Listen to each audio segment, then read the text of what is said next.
Savadashlar yaxshimisizlar? Bugun o'tgan darsimiz qaymoqli cho'kimiz.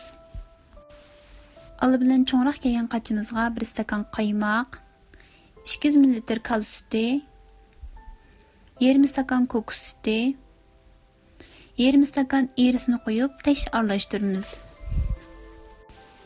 Aralashtirib bo'lgandan keyin cho'kimiz qalbimizning 4/1 qismiga mush aralashmadan qo'yamiz. Qo'yib bo'lgandan keyin to'nglatquga silib 30 minut to'nglatamiz. Birinchi bosqichdan ishib qolgan aralashmaga bir qo'shiq kakao talqini solamiz.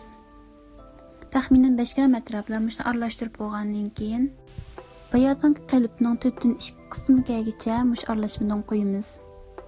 Ham yana 30 minut to'nglatamiz.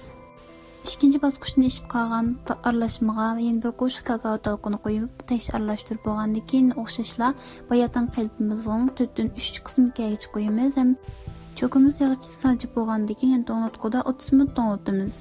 Uchinchi bosqichdan ishib qolgan aralashmaga yana bir qo'shiq kakao talqini qo'yib, yana bayatdan qalbimizni qo'yib to'ldiramiz.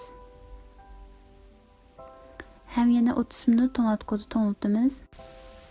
Mushning bilan har xil rangda bo'lgan baldoqli qaymoqli cho'kimimiz tayyor bo'lgan bo'ldi.